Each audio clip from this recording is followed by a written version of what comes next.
Important articles जो UPSC में आ सकते हैं वो सारे हम आज पढ़ेंगे। पहला है पार्ट 1, इसमें यूनियन एंड इट्स टेरिटरीज है। इसमें पहले आता है आर्टिकल 1 जिसमें नेम और टेरिटरी के बारे में बात करते हैं। इसमें लिखा है इंडिया जो है, India that is Bharat shall be union of state. Explanation की बात करें, इसकी पूरी एक्सप्लेनेशन की, तो कॉन्स्टिट्यूशन में 2 नाम दिए गए हैं, India, Bharat. India political, legal और इंटरनेशनल यूज के लिए, भारत सिविलाइजेशन के लिए और कल्चरल आइडेंटिटी के लिए। हमारे कॉन्स्टिट्यूशन में फेडरेशन जो वर्ड है जानबूझकर यूज नहीं किया गया है। क्यों? क्योंकि फेडरलिज्म क्या होता है, रिजिड होता है। इसके जगह पे हमने एक शब्द यूज किया है जिसका नाम है यूनियन ऑफ स्टेट। मतलब स्टेट अलग नहीं हो सकते। यूनियन इनडिस्ट्रक्टिबल है। हम फेडरल तो हैं बट क्वाजी फेडरल है। अब इंडिया फेडरल क्यों है? क्योंकि हमारे पास रिटन कॉन्स्टिट्यूशन है, हमारे पास डिवीज़न ऑफ पावर है, हमारे पास इंडिपेंडेंट जुडिशरी है, लेकिन टिल्ट थोड़ा सेंटर की तरफ है। कौन से वे में टिल्टेड है? इमरजेंसी प्रोविज़न में। हमारे पास सिंगल कॉन्स्टिट्यूशन है, स्टेट के लिए अलग और सेंटर के अलग ऐसा नहीं है। स्ट्रॉन्ग यूनियन पावर है, मतलब सेंटर के पास ज़्यादा पावर है, इसीलिए इसको कहते हैं क्वाजी फेडरल। फर्स्ट शेड्यूल में कौन कौन से लिस्ट आते हैं उसके बारे में जान लेते हैं। पहले है स्टेट, दूसरा है यूनियन टेरिटरीज, तीसरा है एक्वायर्ड टेरिटरीज जो हम फ्यूचर में कभी किसी देश पे हमला करके अपने अंदर एक्वायर करेंगे, वो भी हमारा एज अ स्टेट ही माना जाएगा, एज अ कंट्री माना जाएगा। अब बात करेंगे पार्ट 2 ऑफ द कॉन्स्टिट्यूशन जिसमें सिटीजनशिप्स के बारे में बात की गई है। इसमें आर्टिकल 5 to 11 है। आर्टिकल 11 जो है वो पावर ऑफ पार्लियामेंट में, वही डिस्कस कर रहा हूँ जो प्रीलिम के लिए इम्पोर्टेंट है आर्टिकल्स, जहाँ से क्वेश्चन पूछे जा सकते हैं। इसके बाद अगर टाइम बचेगा तो जो एक रिमेनिंग आर्टिकल्स है उसके बारे में पढ़ लेंगे हम लोग। एक्सप्लेनेशन, कॉन्स्टिट्यूशन जो है वो सिर्फ 26 जनवरी 1950 के टाइम के सिटीजन्स डिफाइन करता है।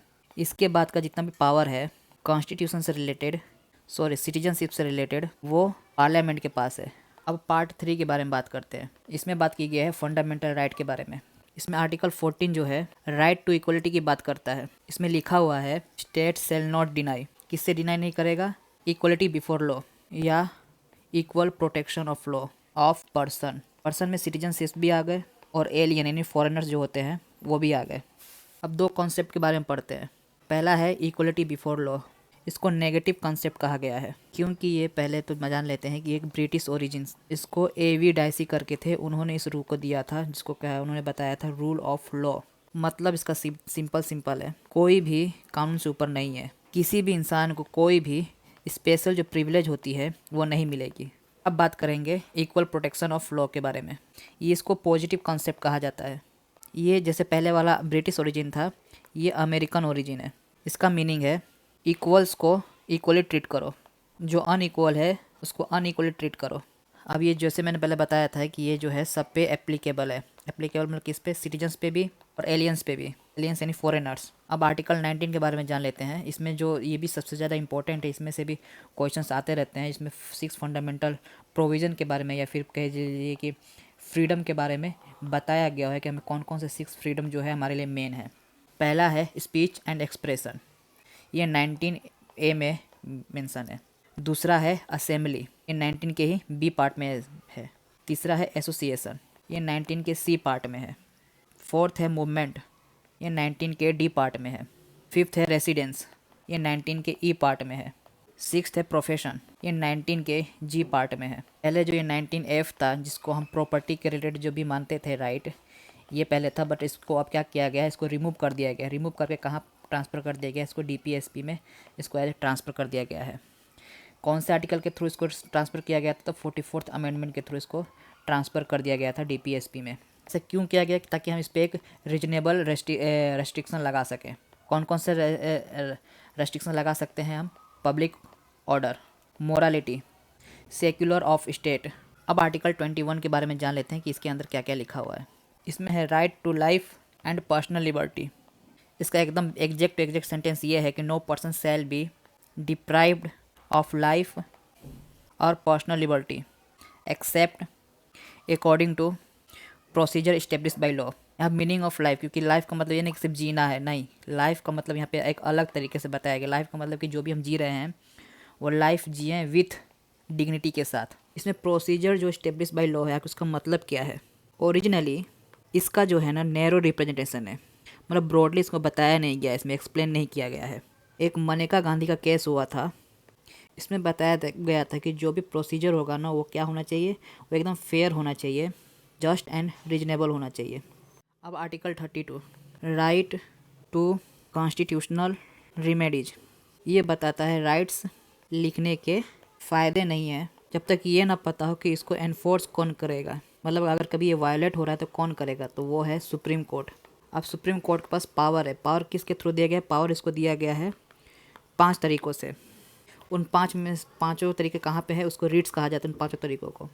पहला है हैबियस कॉर्पस, दूसरा है मैंडेमस, तीसरा है सेट्यूररी, चौथा है प्रोहिबिशन और 5वां है क्यू वारंटो। तो इसमें अगर ऐसा कुछ है भी तो जस्टिसिएबिलिटी हमको कैसे मिलती है ये भी जानना बहुत ज़्यादा ज़रूरी है।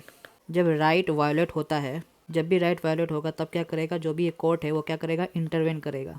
इससे क्या होता है कि जितने भी हमको राइट्स मिले हुए ना उसका कुछ मीनिंग रह जाता है, तो इसको मीनिंगफुल होता है कुछ राइट्स, वरना कोई मतलब ही नहीं है कि अगर हमने सिर्फ बोल दिया कुछ उसको लागू नहीं कर रहे हैं। तो यहीं पे एम्बेडकर का कोट आता है, वो कहते हैं कि जो आर्टिकल 32 है ना वो हार्ट एंड सोल है किसका? कॉन्स्टिट्यूशन का। पार्ट 4 की बात करते हैं, इसमें डीपीएसपी के बारे में बात किया गया है। इसमें जो आर्टिकल है डीपीएसपी में वो 36 से लेकर 51 तक है। और डीपीएसपी जो है ना उसको कहा जाता है कि ये नॉन जस्टिसिएबल, इसको मतलब कि जो भी इसमें लिखा गया आर्टिकल में इसमें ले जाकर हम कोर्ट में नहीं बता सकते। लेकिन जो ये है एक वेलफेयर स्टेट कैसा होना चाहिए उसका पूरा का पूरा इसके अंदर क्या है? ब्लूप्रिंट है। अब इसमें देख लेते हैं कि आर्टिकल 36 हमसे क्या कहना मांगता है। इसमें डेफिनेशन ऑफ स्टेट के बारे में बताया गया है, मतलब इसमें स्टेट की डेफिनेशन में पार्लियामेंट भी आ जाता है, स्टेट लेजिस्लेचर भी आ जाता है, प्रेसिडेंट भी आ जाते हैं, गवर्नर भी आ जाता है। डीपीएसपी किसको डायरेक्शन दे रहा है? तो डीपीएसपी जो होता है ना वो स्टेट को डायरेक्शन दे रहा होता है। अब आर्टिकल 37 के बारे में जानते हैं। आर्टिकल 37 कहता है कि ये नॉन जस्टिसिएबल है, तो जो डीपीएसपी है उसको हम कोर्ट में एनफोर्स नहीं कर सकते, लेकिन फंडामेंटल इन गवर्नेंस है। अगर कोई भी गवर्नमेंट लॉ बनाती है वहाँ डीपीएसपी को यूज किया जाता है। अब आर्टिकल 38 के बारे में जान लेते हैं। इसमें वेलफेयर स्टेट कैसा होना चाहिए उसके बारे में बताया गया है। इसका जो ऑब्जेक्टिव है वो है कि हमको सोशल जस्टिस मिलना चाहिए, इकोनॉमिक जस्टिस मिलना चाहिए, पॉलिटिकल जस्टिस मिलना चाहिए। और ये तीनों के तीनों सेम शब्द हमको एक चीज़ में मिलता है, प्रियम्बल। इसीलिए डीपीएसपी जो होता है उसको हम कहते हैं कि रिफ्लेक्शन है। किसका रिफ्लेक्शन है? ये एक रिफ्लेक्शन है प्रियम्बल का। अब इतने सारे जब एग्जांपल्स दिए गए हैं तो ये उस जस्टिस बताई गई है तो उसका एग्जांपल्स क्या होगा? जैसे कि एजुकेशन स्कीम बनाना, सब्सिडीज़ देना, सोशल सिक्योरिटी। अब आर्टिकल 39 के बारे में जान लेते हैं कि आर्टिकल 39 जो है वो क्या कहना चाहता है हमसे। इसमें इकोनॉमिक जस्टिस की बात की गई है, इसमें इक्वल लाइवलीहुड देने की बात की गई है।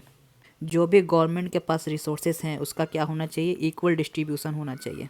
वेल्थ किसी एक के पास ही कॉन्सेंट्रेट होकर रह जाए, इससे क्या करना है? इसीलिए इस गवर्नमेंट इसको करने के लिए, इसको बचाने के लिए कोई ना कोई रूल निकाला। तो वेल्थ कॉन्सेंट्रेशन प्रिवेंट करना भी गवर्नमेंट का काम है कि।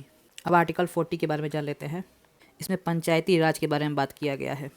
इसमें एक मॉडल के बारे में डिस्कस किया जाता है जिसका नाम है स्वराज मॉडल। ये मॉडल किसका था? तो ये गांधी जी का मॉडल था। इसमें क्या बात की गई है? इसमें जो विलेज है ना उसको बेसिक बना गया। किसके बेसिक? बेसिक एक यूनिट है। किस चीज़ का यूनिट है? जो हमारी डेमोक्रेसी है ना उसका बेसिक यूनिट कौन है? विलेज है। लेकिन इसका रिजल्ट कब से देखने को मिला?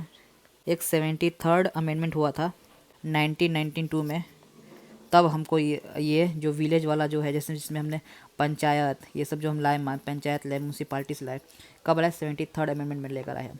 एक और है आर्टिकल 44, इसमें हम बात करते हैं यूनिफॉर्म सिविल कोड के। इसमें एक स्टेटमेंट है स्टेट शैल एंडेवर, और ये नॉन जस्टिसिएबल है। इसको मतलब ऐसे किसी को नहीं मिला है, किसी को इक्वली ट्रीट नहीं किया जा रहा, तो इसका मतलब ये नहीं कि आप इसको कोर्ट में ले जाकर वो कर दोगे। गोवा उत्तराखंड ने क्या किया है? इसको एक्सेप्ट कर लिया है, एक्सेप्टेड। बात करेंगे आर्टिकल 50 के बारे में। इसमें सेपरेशन की बात हुई है। इसकी सेपरेशन की बात हुई है जुडिशरी की से फ्रॉम एग्जीक्यूटिव से। जितने भी जुडिशियल काम काज है वो क्या होने चाहिए, इंडिपेंडेंस होने चाहिए। एक एग्जीक्यूटिव मजिस्ट्रेट होता है और एक जुडिशियल मजिस्ट्रेट होता है, ये दोनों इक्वल नहीं है। NJAC आया था 2014 में, ये 99th अमेंडमेंट था, इसको डिक्लेयर कर दिया गया वॉइड।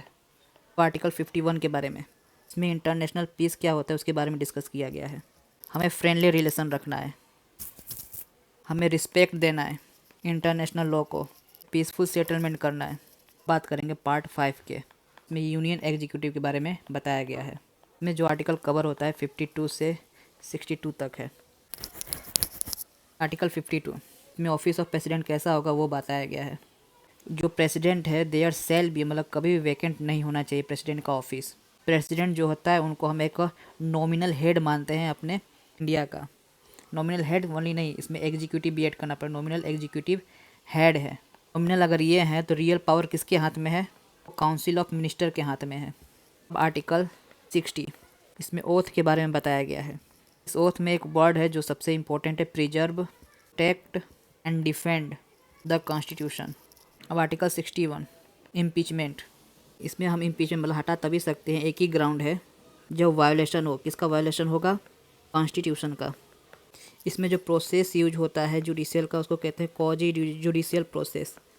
अब बात करेंगे वाइस प्रेसिडेंट के बारे में, ये सेकंड हाईएस्ट है इनका कॉन्स्टिट्यूशनल ऑफिस। ये कहाँ पे लिखा गया है, ये लिखा गया है आर्टिकल 63 में। अब आर्टिकल 64 के बारे में जानते हैं। इन्हें इसमें बताया जाता है कि ये एक्स ऑफिसियो चेयरमैन है इसके राज्यसभा के। और एक आर्टिकल 100 आता है, इसमें टाई वोटिंग की बात होती है। अगर वोट टाई होगा तो ये जो चेयरमैन है ये वोट कर सकते हैं। आर्टिकल 65 एक्टिंग प्रेसिडेंट, मतलब अगर प्रेसिडेंट की जगह खाली है, वैकेंसी है, वहाँ पे कुछ इनस्टेबिलिटी आ गई कोई किसी भी कारण से, तो जो वाइस प्रेसिडेंट है वो एक्ट करेंगे कैसे की तरह, प्रेसिडेंट की तरह। अगर वीपी भी नहीं है तो चीफ जस्टिस ऑफ इंडिया जो होंगे ना वो बनेंगे, प्रेसिडेंट की तरह एक्ट करेंगे। अब बात करते हैं काउंसिल ऑफ मिनिस्टर पीएम की। आर्टिकल 74 एड एंड एडवाइस के बारे में, जो प्रेसिडेंट होते हैं बाउंड होते हैं बाय एडवाइस भी COM देंगे, काउंसिल ऑफ मिनिस्टर देंगे। कोई भी बिल आता है तो उसमें 1 टाइम रिकन्सिडरेशन अलाउड है, उसके बाद फिर भी नहीं हुआ तो फिर भी वो क्या होगा, फिर देना ही पड़ेगा कंसिडरेशन, इसलिए वो बाइंडिंग है। यहीं पे वायलेशन ऑफ कॉन्स्टिट्यूशन आता है कि अगर वो कोई भी COM या PM के थ्रू एडवाइस आ रहा है और उसको नहीं माना जा रहा तो इसको कहते हैं वायलेशन ऑफ कॉन्स्टिट्यूशन। अब article 75 PM and minister, PM appointed by president, और जितने भी मिनिस्टर्स हैं भी वो सारे अपॉइंट होते हैं PM एडवाइस का कलेक्टिव रिस्पॉन्सिबिलिटी होता है, मतलब सिंक और स्विम टुगेदर। 91st अमेंडमेंट 2003 में जो COM बनेंगे वो लेस देन या इक्वल टू 15% होने चाहिए ऑफ लोकसभा स्ट्रेंथ। इसमें एक चीज़ है एंटी डिफेक्शन स्ट्रेंथनिंग्स को करती है, मतलब मजबूती देती है एंटी डिफेक्शन। COM के जो आता है उसमें एक 6 मंथ रूल आता है, मतलब अगर कोई MP नहीं है तो भी मिनिस्टर बन सकता है, लेकिन 6 महीने में MP बनना कंपलसरी है। एक और आता है attorney general of India. Article 76 है कौन, चीफ लीगल एडवाइजर यूनियन।